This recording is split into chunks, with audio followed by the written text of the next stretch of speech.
going to get started. I have a couple of questions that I would love to ask the panelists, and then I will open it for some questions at the end. About 15 minutes of questions from our students that are attending this evening.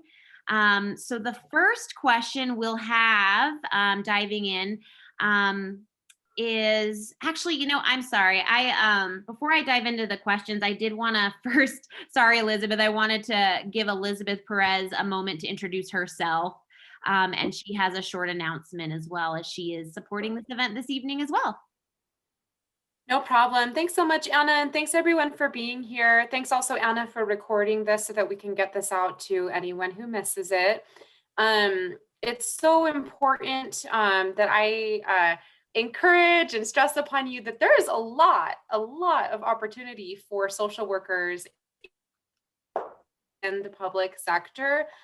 So my role, I'm the director of the academic advising office in the College of Social Work. So I work with students and on behalf of students all day. And as Anna and I can attest to you, we receive a lot of communication from various agencies throughout the public sector. So nonprofits, city, county, state offices saying, hey, please send us your graduates, please send us your students, let them know that we're hiring, because a lot of positions go unfilled. So I wanted to definitely, let you know that if you're interested in learning more, and if you're interested in knowing, are there opportunities for me in the public sector, you've come to the right place, and hopefully get some of those questions answered. But the need is there, and we don't see that going away anytime soon. So I'm so glad you're here. But I also wanted to announce to you that one of the reasons that we really are kind of drumming up interest in the public sector among our undergrad and graduate students is that the Utah State Legislature this year provided the College of Social Work with increased scholarship funding effective fall 21 and forward for students interested in working in the public sector. You can expect to see more information about that coming within the next few weeks. Because the funding is so new, we're working on what students need to know so that we can put together the messaging. But be on the lookout for that if you're thinking about joining the Master of Social Work program, or you're thinking about a career in the public sector as a social worker, that more information is coming, and to look out for that in Canvas and email and other announcements. Thanks, Anna. Thank you, Elizabeth. Thanks for being here to support and watch the chat as well. So we will dive right in. And so the first question is just if you could share with our attendees tonight your name, your current role, the organization you're at, and maybe just say a little something about yourself, whether it be things you enjoy to do outside of social work, or maybe it's just what brought you to the area? Are you originally from this area? Just something unique about you to get the evening started. And so, Chris, if you don't mind, if we start with you, you just giving us sort of a small intro, your name, your current role, and your company, and then something unique about you. Certainly. My name is Chris Klein. I was born in Salt Lake. I was raised in Salt Lake. I left the area for 20 years and have been back here in Salt Lake for the last 4.5 years. And I may explain why later. But I am working for the United States Public Health Service. As you can probably see, I'm wearing a uniform, and I'll explain that later. But it is one of the uniform services, and it is nationwide. But I am stationed here in Salt Lake City after many years of being elsewhere. But and I am a senior account executive. I work for Federal Occupational Health. It's with employee assistance programs. If anybody needs, I can explain later what that is. And I love to snow ski. I love to go camping, hiking, and it's after being gone for 20 years without very many mountains, it's been nice to be back and be as many of you may not agree, but I love the snow. I love the cold. I've been in other places that were hot, hot, hot. So I'm not I'm not complaining. Anyway, that's about all for me. Great. Thank you so much, Chris. Yes, we're glad to have you back. And even though fall seems to have returned for a short moment, I also enjoy the winter. Great. So we'll go over to Jamal next, if you're okay with giving us your name, obviously your role, your current organization, and something unique about you that you'd like to share. Yeah, thanks, Anna. My name is Jamal Pugmire, and I'm a social worker, and I work for Nebo School District. So I love the school district. It's a fantastic place to work. And something interesting about me, I guess unique when I'm not social working, is I don't know. I do love the outdoors, and kind of the unique part about that, I guess I'll go on, is I love to summit the kind of prominent peaks throughout our state, especially the really remote and lonely peaks. It's just so cool to get on top of those peaks, and it's quiet, and there's a breeze. Anyway, so I just love it. We live in a fantastic state. Agreed. I think that's what's so great is when you come to Utah, or if you grew up here or whatever it is, it's usually the outdoors that ties us all to this amazing place, is that we all love that and appreciate it. So great to meet you, Jamal, and hear a little bit about yourself. And then we will go over to Sumiko for you to introduce yourself and your role and your current organization and anything unique about yourself. All right, thank you, Anna. Well, hello, everyone. My name is Sumiko Anderson, and I'm currently an assistant professor and in the practicum department at the University of Utah. However, before that, I was with the state of Utah for 21 years with the Department of Workforce Services. And a few unique things about me is I love to dance. That's African dance, that's jazz dance, any kind of dance. I love it. And I also like to go to different events in the community, like, go to the Capitol Theater to a jazz festival or a concert. Love to go see the Nutcracker or performances. Tale of Two Cities, just different things in community art, theater, and whatnot. Great. Thank you, Sumiko. I am a theater lover myself. I am very, I'm sad because the theater isn't open and the concerts aren't open. So it's so hard for folks that appreciate art and performance art right now. So I hope you're finding other ways to get that, other outlets. I know I saw the Nutcracker last year and it was so great. So I know, it's beautiful. Yes, it is. It really is. Well, thank you for being here.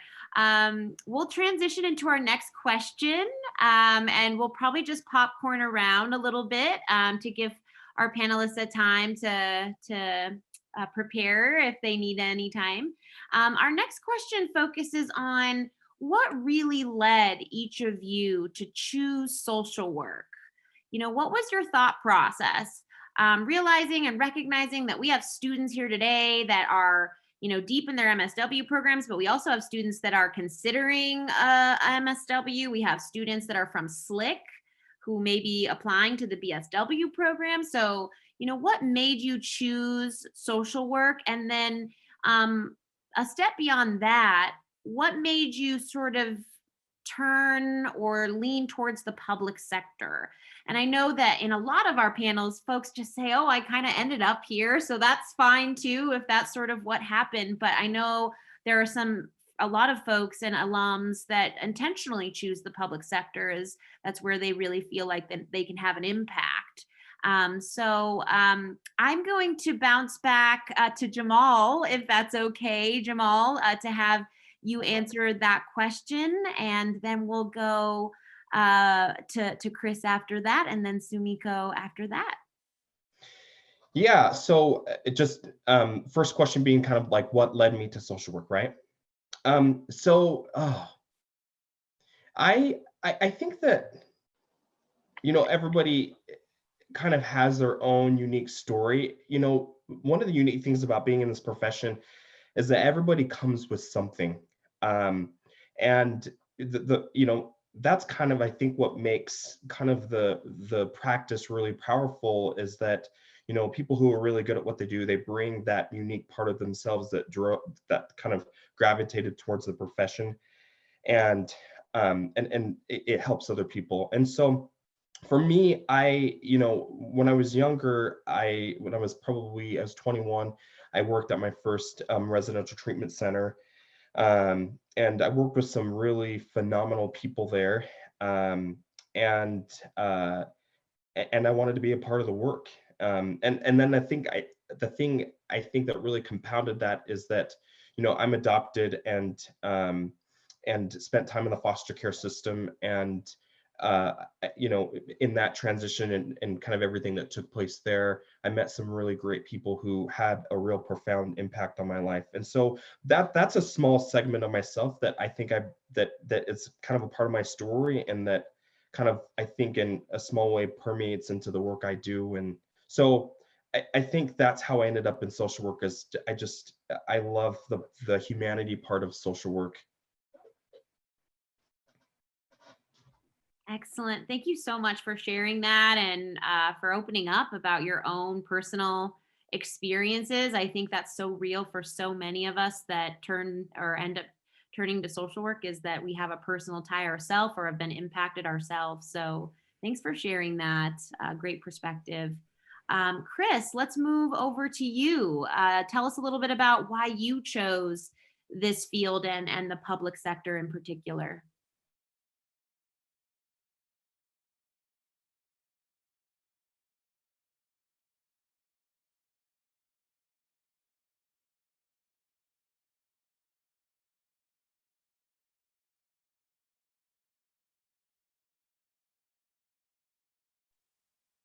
I guess am I unmuted now?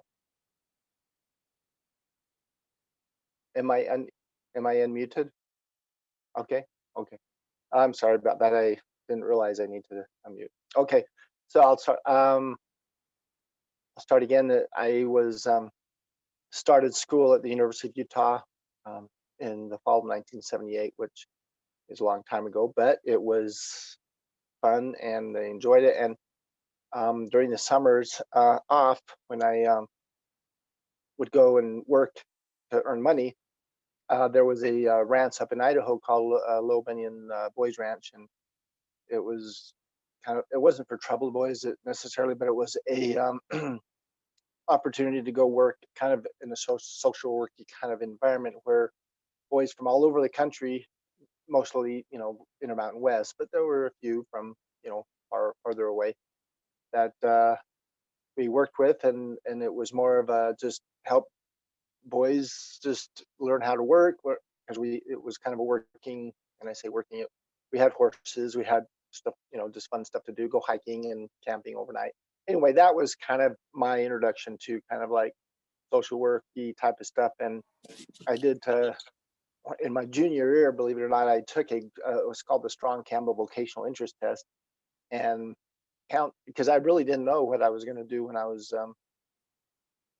after I graduated. I was majoring in history, so that was kind of my introduction into something that I thought, hey, that's cool. And on the Strong Campbell Vocational Interest Test, it popped up high, the counseling and those kinds of things. And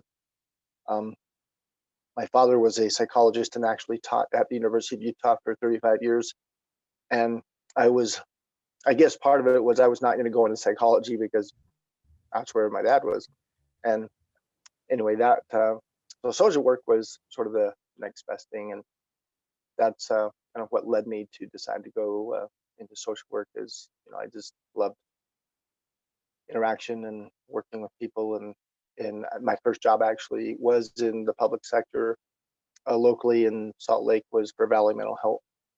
And that was for a day treatment program for adolescents, and loved working there.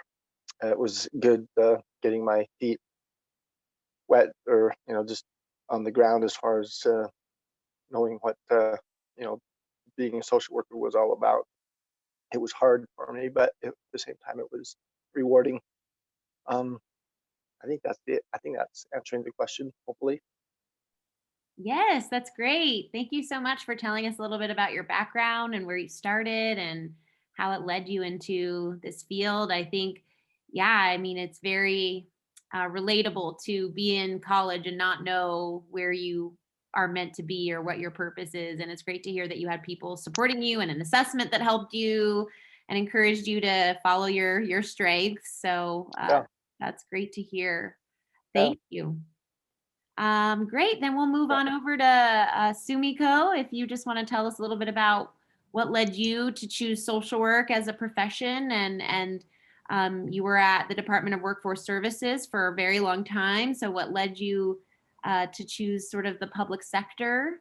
That'd be great. Okay. Well, I think for me, one of the biggest, motivators or influences for social work comes from my military family background. My father was in the Air Force, and we had the privilege and the opportunity to travel all across the world, and getting the chance to meet people from different backgrounds with just rich, cultures and experiences. Was very rewarding and fulfilling to me. And I don't know if anybody knows the military lifestyle. When you live on the base, you have all your needs met. Like, there's a commissary for you to go to shop. There is a hospital, the base hospital, for you to go get your healthcare needs met.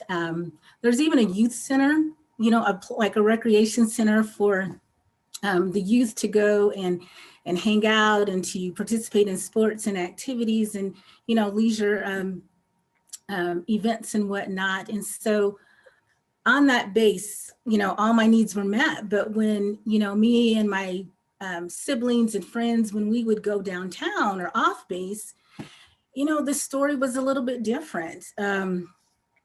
Sometimes we'd see, kids eating out of the garbage can, or we'd see people sleeping underneath the bridge. And, I thought, okay, as a child, that was a little disturbing to me, because like I said, military, all of our needs were met and whatnot. And to see people go without, or to see people in lack, that really motivated me to, go into the field of social work, wanting to be a part of the, the solution to help people, get their needs met and whatnot. And so I think that's one of my biggest motivators. And as far as, the public sector goes, human services, just, people. I really enjoy working with people. And that's definitely one thing that you'll do in the public sector is you work directly with people. And so just having that opportunity to,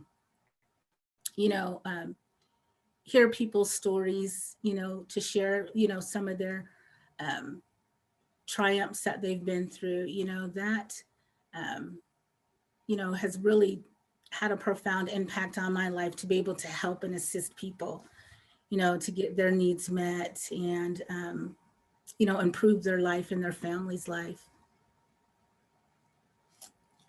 Great. Thank you so much. Thanks for sharing that. And your passion is very evident. And I think it's great for our students to hear, the public sector is really all about the people and being on the ground, having that impact, that, sometimes not immediate impact, but definitely, you're there and you're helping them. And it feels like you're really making a difference. So thank you for sharing that.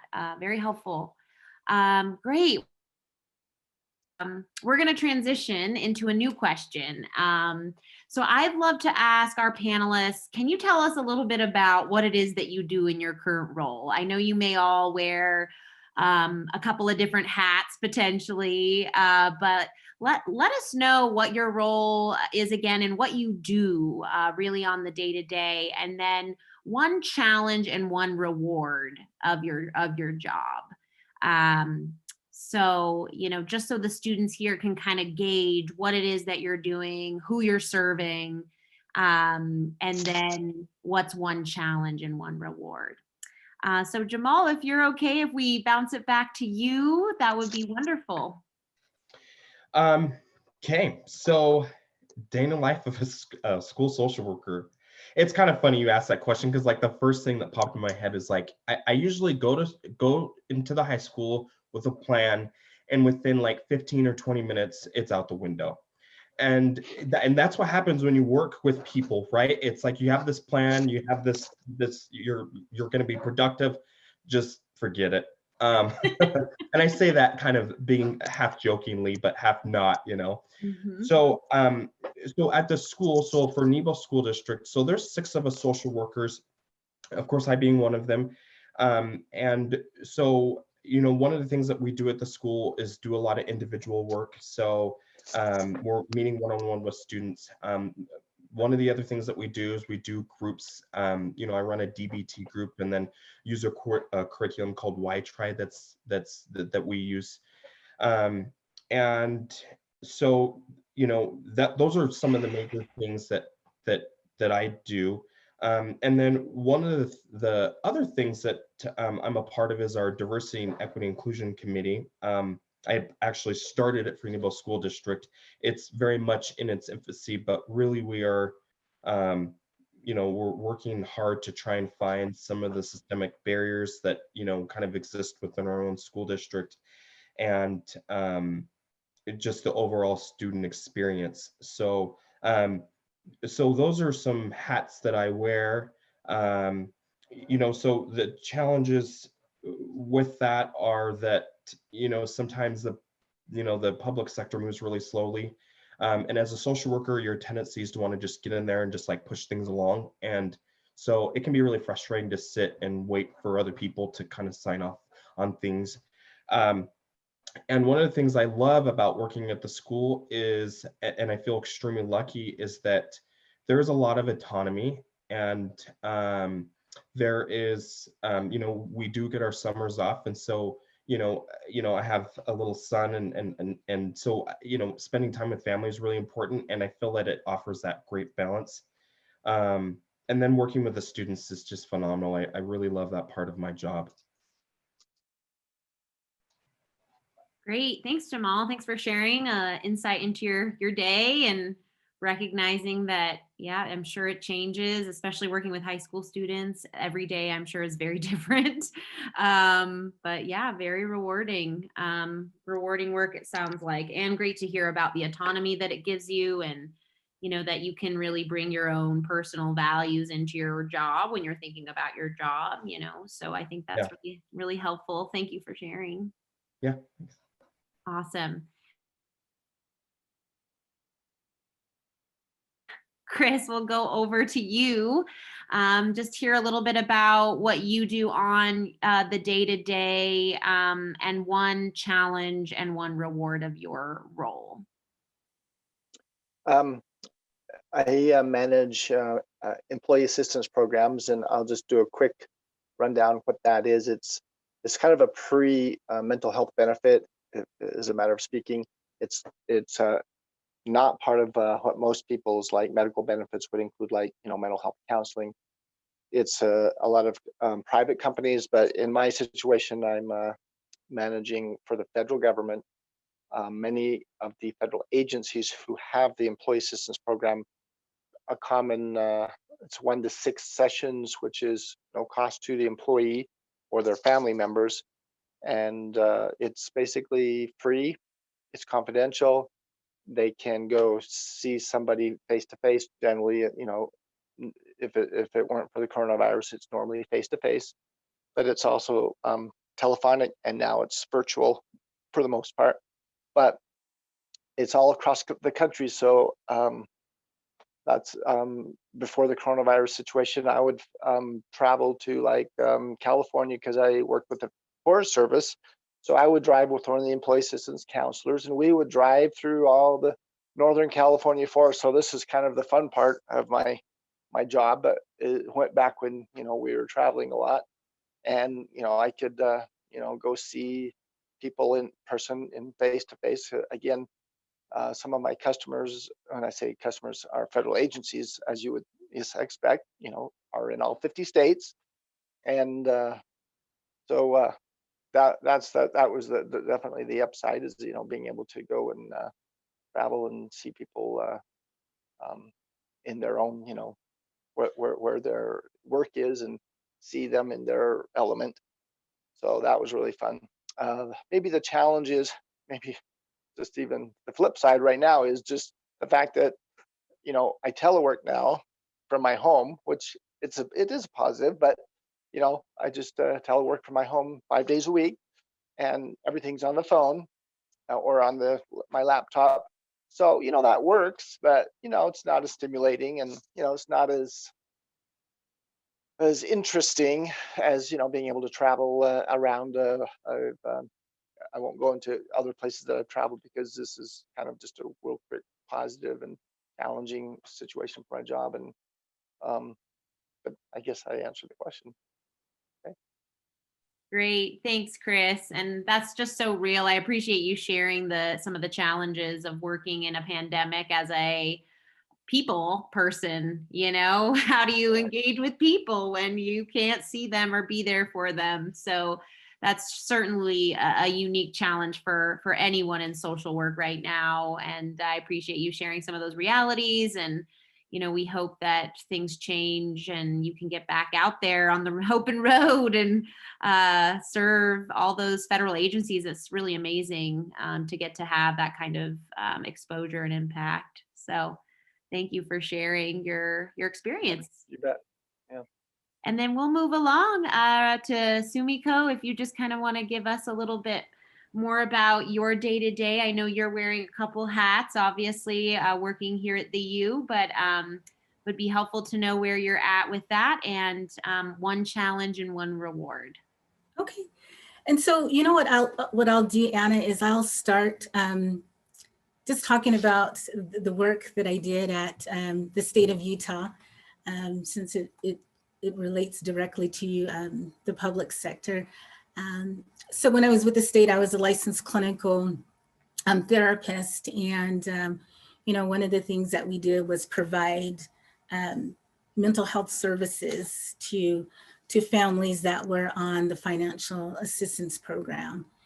And some of the services entailed, short-term brace therapy, and other roles that I had over the years with the state of Utah is an LCT supervisor, where I would supervise our therapists that were also working directly with our customers there. But so let me just talk about some of the challenges working with, government. I'm just gonna have to put it out there. Rules and regulations can be very challenging. Mm-hmm. Especially when you see people that are in need, and you really want to, reach into your own pocketbook sometime and give people what they need, and that's definitely against rules and regulations. But I think just those policies and procedures that come from governing bodies and committees, sometimes that can be pretty challenging. And we all know why we have them. It's to safeguard, it's to protect. It provides clear rules and laws and whatnot, so that we're able to do our work proficiently. But sometimes that can be a tough pill to swallow. Especially when you have to, if you have to close a person's case for non-compliance, you have to close their financial case. And, sometimes that would be like for 3 months or for 12 months. And it's just like, that can be so disheartening. And at the same time, we have to understand that there our guidelines and whatnot that, people have to abide by in order to get that benefit and whatnot. But I think that's the most challenging thing for me over the years has been rules and regulations. That fun red tape. And I feel like, some of the rewarding experiences that I've had with the state of Utah, are just those stories of triumph that, our customers face, those stories, where a customer who's been addicted to meth for like the last 4 years is 12 months, substance free. That's rewarding to me. And I know I've had, I could think of a customer that I had in the past that, was severely traumatized in a car accident. She was in a rollover accident, and it was raining, and her car flipped upside down in a ditch. And so she hadn't driven in like 5 years. And, one day she called me on the phone and she said, Sumiko, I did it. I drove. My daughter was, in a bad relationship, and she had to get out of there. She was experiencing domestic violence, and I drove from Ogden to Salt Lake City to get her. And she was crying, and the tears were welling up in my eyes, because she was able to overcome, that barrier in her life. So those are, some of the rewards that I've experienced is when people have grown and they've developed and they've made positive change and healthy choices, to improve their life and their family. Yes, thank you so much. Thanks for sharing some of those personal stories. It really makes the work really ring true, and to hear sort of the impact that you're having, really. And yeah, that's challenging but rewarding work. It's like you have both, in social work always, it seems. And sometimes things take longer than we would like, or there's policies that have an impact, but it's really good to hear both sides. So I appreciate you sharing that. Yeah, and for sharing the personal stories. That's really helpful. All right. We're going to move on to our final question, and then I'll open it up to our students. The final question I have is, what is one piece of advice that you would give a student who's pursuing their career in social work right now? It can be advice related to additional skills they could master. It could be about self-care. It could be about career prospects and the outlook right now. Whatever it may be, what's one piece of advice that you could share with them, or maybe advice you wish you had gotten sooner in your time pursuing the career of social work? So take that however it fits for you, and we appreciate any insights or advice you can share. So we'll go back to Jamal, and then we'll move right along. I get to go first on such a big question. Take your time. Well, one of the things that I got my master's of social work from the University of Utah, and I took a few classes from Jerry Bowie, which I'm sure some of you are probably doing right now. And one of the things that I remember him talking about is that sometimes when you're doing this work, especially in a clinical setting, there's a tendency to get really enamored by the things that you do and say. Sometimes you're sitting, with somebody and, they're nodding, or you can tell they're really, they're acknowledging what you're saying, and that can really kind of drive this like sense of ego within ourselves. And so I think that having a sense of humility in how you approach the work is really important.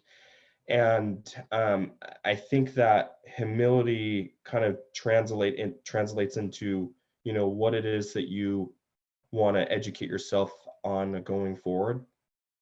So, always kind of keeping that sense of humility, but then, having enough curiosity to always learn and acquire more of the skills that you don't have. And so I don't, I'm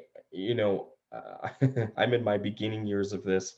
I mean, I've done this, when working with folks for a while, but I still feel like I don't know anything sometimes. And sometimes it's uncomfortable. And I think so. I think that if I were to offer one piece of advice, it's just that humility piece and that hunger to continue to learn what you don't know and always stay curious.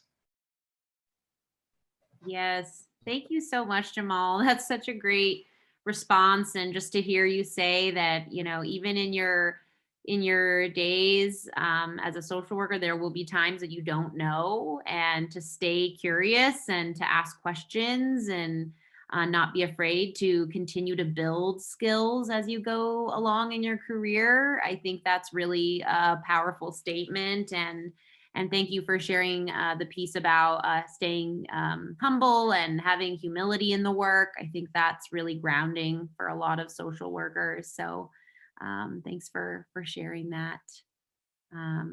Great. Well, we'll go over to Chris. Chris, feel free to share any advice you would give a student who's currently pursuing the field of social work right now. Okay, great. Not that years, in my opinion, give me credibility, but at the same time, I think as I look back, because I'm in my 33rd year of doing social work, I can see where, I can't speak for other people, but I can speak for myself that there have been failures and, things that I'm like, I ask myself, what was I thinking? Why did I do that? And so sometimes it's, going back to what was already been said is, it's humbling and, being willing to just move forward, don't beat ourselves up, and to just press on and do our best. We all make mistakes. And even, in my time now, I do actually domestic violence groups and therapy in a private, on the weekends and stuff. And in the evenings, I'll do some things outside of my, what I would call mostly administrative work with federal occupational health. But it's always been, well, looking back is I see where my experience and, failures actually made me a better therapist, a better clinician, a better social worker. Does it mean that, I didn't, I wish I'd have done things better? Of course, I wish I'd have done things different in many instances. But part of it is always, going and talking to people that are around you, colleagues, supervisors, the clinic director, whoever, to, just get, run things by them. That's always helpful because, as you would think, we don't know everything. I don't know everything, but if you have someone you can always, run it by, talk to, and you just press on and you just do the best you can and follow what you feel, meets your needs and fulfills your kind of your passion, I guess. Um, I guess that's all I could say. No, that's great. Great. Thanks so much, Chris. I think that's very helpful to hear that, even a social worker who's been in the field for some time can acknowledge, the failures and the mistakes and the gaps, and the importance of moving forward and leaning on your support systems, your Yeah. supervisors, your mentors, to be sounding boards, to talk things through.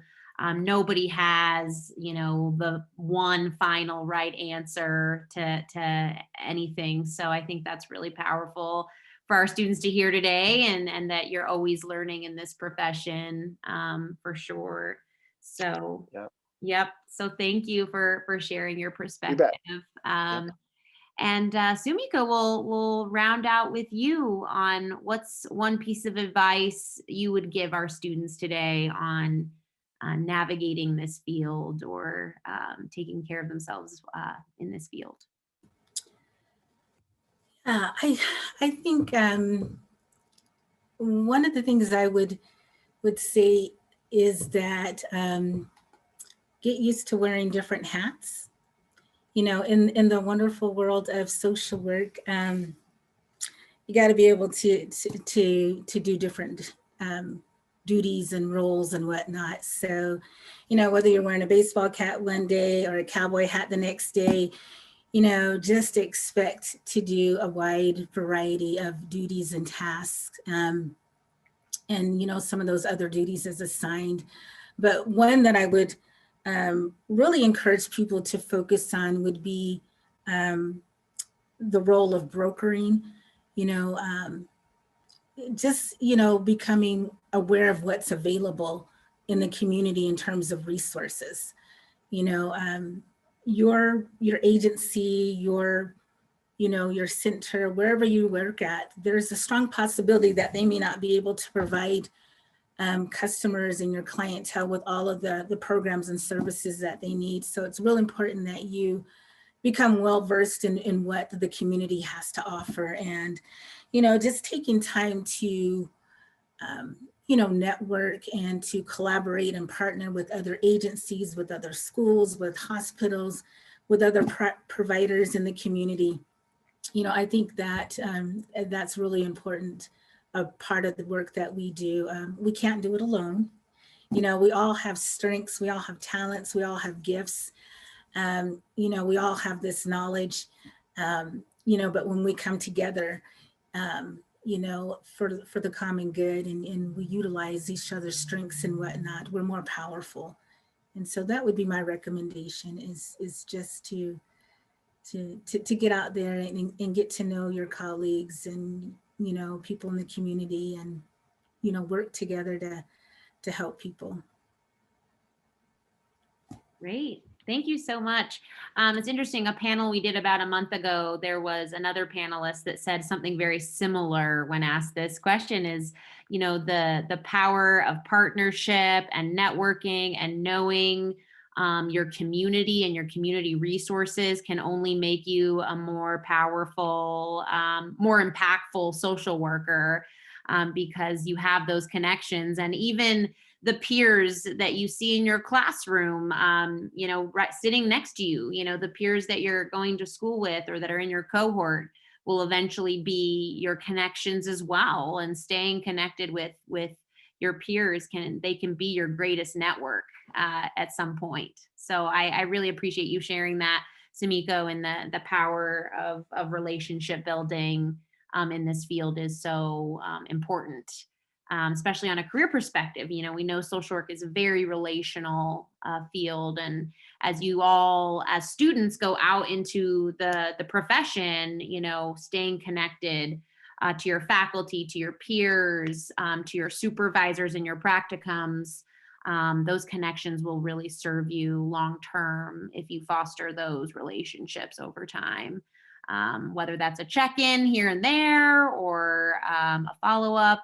I know it's even harder now that we're in virtual times, but believe it or not, you know, virtual calls and virtual Zoom meetings are sometimes more accessible to people right now too. So anyways, thank you so much for sharing that perspective. And now I'd like to open it up to our attendees. Any student that has a specific question for one of our panelists, please feel free to unmute yourself, or if you'd rather put something in the chat, you're welcome to do that as well. I want to make sure that these last 10 minutes are yours if you have specific questions.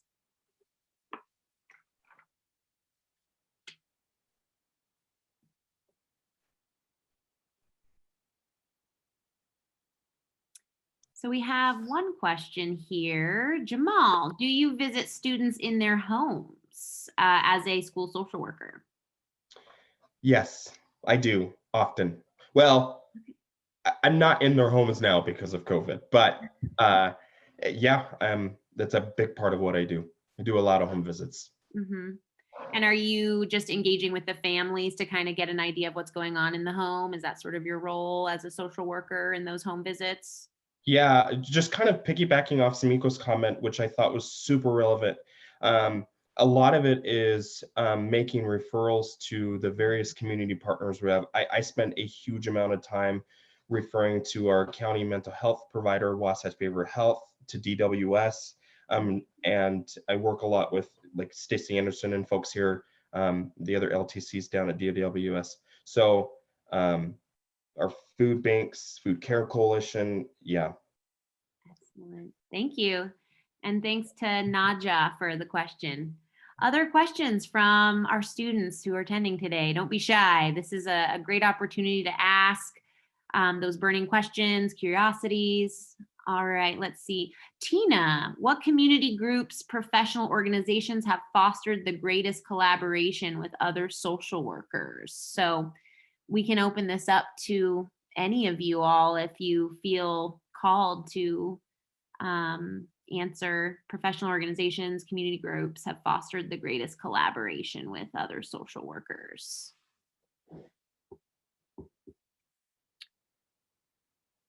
Or maybe it's, are there associations that any of you have been involved in that has kept you connected with other social workers, that allows you to make these good connections with community groups or resources? Good question. Well, I know for me, the NSAW, has had a pretty profound impact. Even when I was in school at the University of Utah, I was a member of the NSAW, and just the different workshops and trainings that they provide on a regular basis to help us continue with our education is one of the things that I look forward to, when we get together at those in those different places for workshops and whatnot. We get to connect with people that we may not have seen for like 5 years, or we get to meet new people and get to share what we do at our place of business and whatnot. But that's been one of the bodies where I've had the opportunity to collaborate a lot with other colleagues and whatnot is through the NSAW trainings and workshops and whatnot. Yes, thank you, Sumiko. Yes, NASW is hands down the top professional association that most social workers are connected to and should be engaging with. If you are wanting a way to get an intro to NASW, we have a BSW and an MSW licensure workshop happening in the spring. Their representatives usually will come to the building, but obviously this coming semester it will be virtual, but it'll be a great opportunity to learn a little bit more about who they are. So just look out for those, for the marketing for those events. It's a great way to learn about NASW. They have a huge role in helping social workers understand the licensure process. So yes, thank you for your insights on that, Sumiko, as well. It looks like we have one more follow-up question for Jamal. Was there ever a situation you did not feel safe visiting a student's home? What would you do in this situation? I guess a good question might be, are you going out to the homes on your own? It sounds like we have a curious person about your school social work role. Yeah. So to answer your question directly, no, there hasn't been a situation I felt unsafe. And part of that is because someone asked like what community groups and professional organizations. So we collaborate really closely with DCFS and Wasatch Behavioral Health, who's our county mental health provider. So in our meetings with them, we have a fairly good sense about what the involvement from the other agency is. And so usually if I'm doing a home visit, I have, and there's, a situation with a lot of involvement, I usually have a fairly good sense of what that is. And if there is DCFS involvement, I don't go over there. You know, usually if I'm there on school matters, then that's usually, you know, what it's strictly, you know, isolated to. Great. Thank you. Thank you for answering that question more in detail about your role and how the relationship with those other partners is crucial to that engagement with families in the home. All right. Any other questions from our students? Don't be shy. Feel free to unmute yourself or put a question in the chat here. Hi. So I have a question. This question is for whoever wants to answer. But when you have a very hard or stressful case with the client, what are some things you do to manage your stress? Because like I'm a person, I'm patient, but I can get overstressed sometimes. So what would be something that would help you manage your stress or just help you relax so you can concentrate on the case better? Thank you, I'll jump in just Alondra. real quick. Awesome. Can I jump in? I'm going to have to leave here. I Okay. have to start a group at 6. Oh yeah, But, please do, Chris. Thank great. you. I mean, yeah, I'm just saying, great question.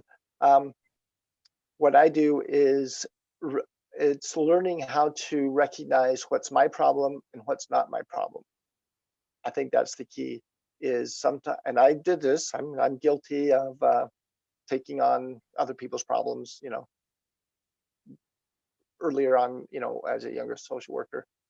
So part of that is not that we don't care, not that I don't care. It's just that I can't do something about somebody else's life that they're choosing to, you know, ruin their, you know, whatever situation they're in. And so it's recognizing what I can do to help and support this individual or family or whatever the situation is, but also being able to know, okay, I have to step back because I can't stop them from self-destructing, because that's a choice they have. And if I sometimes, you know, in my effort to, okay, you can't do that, you know, it like creates a bigger problem. So I don't know if that makes sense what I said, but Yeah. that's my counsel. Thank you, Chris. Thank you so much. Yeah, no, I think that makes a lot of sense. It's a balancing act of, you know, how do you take care of yourself and how do you take care of others, and when are there, you know, when do you have to set those boundaries for yourself so that you can move forward and but yet still feel like you're helping someone. So thank you, Chris. And yes, please, whenever you feel, if you feel like you have to head out, please do. Thank you again for your time today. I appreciate it. I have to jump off. Yeah, thanks. If anybody has any, I mean, as far as the uniform services, I mean, I was in the Air Force for 8 years prior to transferring over to the public health service, but I did social work in the Air Force. I was deployed to Iraq. I have gone down to Puerto Rico after all the hurricanes in my current role. Anyway, being in the uniformed services is a unique, very different. It's something kind of most people don't know about. Actually, I call it it's the best kept secret, because I've traveled. I could have traveled actually in my role over to Saipan a year ago when they had the cyclone. Anyway, it is a very unique situation, being in the public health service, because we, you know, can do many things that, you know, people like, what? You can do that? Anyway. That's great. Yeah, you can travel as a social worker. Yeah, great. Thank you so much, Chris. We'll make sure to do that. Thank you. Can I piggyback off that really good question somebody asked earlier? Yes, please. Please. Yes, we'll have Jamal and Sumiko if you want to add anything to answer Alondra's question, and then we can close out for the evening. I'll be really, really brief just because I know we're up against time.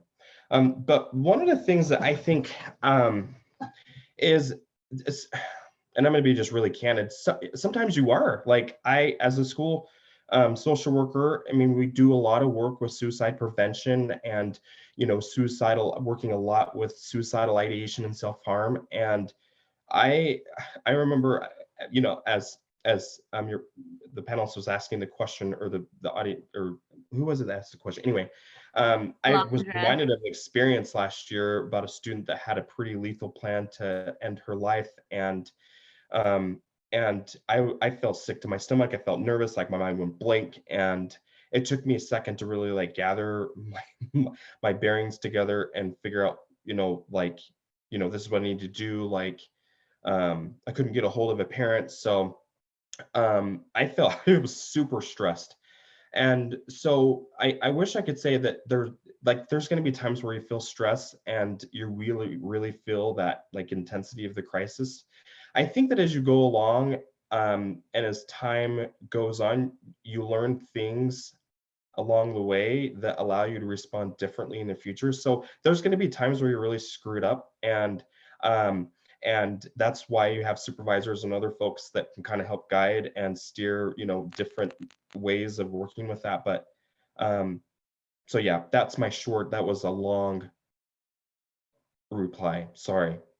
No, that's really helpful. Thank you so much for sharing a personal experience you had and how you kind of just leaned into it. And that's really, really hard. I mean, gosh, social workers are put in such high stress situations a lot of the time, and knowing how to take care of yourself in that moment is so hard. So thanks for sharing your experience of, learning from the experience and asking for help too. I think that's really helpful. Sumiko, do you have any last words to kind of add to this final question? I'm sure, just really quickly, I think it's really important to create some type of self-care practice. And I've got a few students on, and I won't call you out, but they will tell you that I'm like a broken record when I always encourage them to practice self-care. Not just wait for a self-care Saturday or self-care Sunday, do it on a regular daily basis, because we're always, taxed and whatnot. But breathing, deep breathing exercises, are one thing that's very helpful for me. And you can do that right there in the moment. And, just finding different ways to ground, and so it's just really important that you create some type of self-care ritual or practice, that speaks to your physical, mental, spiritual, and integrated holistic self-care practice is what I would encourage you to do in situations where you're feeling stressed, because you got to be able to take action and to deal with what's going on. But at the same time, you've got to calm down, right? You've got to be clear and focused. And that's one of the things that I do really quickly to do that is to breathe. Yes, thank you. Thank you for sharing that. It looks like maybe one of your students, Tina, says, "Amen." She preaches self-care. So that's great to hear that you are, really spreading that to your students, and how crucial that is, probably more now than ever, for social workers, students who are in the field of social work, to be taking care of themselves and to be building a strong self-care practice. I know that in our last panel, we had a panelist who said the act of taking off his name badge was sort of his permission and his self-care and permission to leave everything at work after he exits his car. And I thought that was also powerful. Just even if little rituals can help you, disconnect and come back to yourself every day. I think that's really important. So yeah, thank you, Alondra, for such a great question about stress and self-care. That's such a big part of social work that we all have to think about. I want to be respectful of time. We're 5 minutes over. So thank you so much to Jamal, Sumiko, Chris, who had to leave us, for spending the time this evening, sharing your insights, your wisdom, the challenges and the rewards of this field. We really appreciate it. And I know that our students today hopefully have come away with some new nuggets that can help them in their own decision-making process towards their field of social work, or their focus within social work. As mentioned, this has been recorded, and we will be sending this out so that students can share it out. So know that is there for you all, and I hope you all have a really great evening. So Thanks for having us. yes, anytime. Thank you again. Thanks, Jamal. Thanks, Sumiko. Thanks, Anna. Yes, and thank you for all the students who showed up tonight on a windy, after a long day, I'm sure, of classes and things. We really appreciate you. And again, I'm Anna, and I'm here to support all of you through career development. You'll see me again. So take care, everyone. Good night. Thank Good you. night, everyone. Good night, everyone. Bye-bye.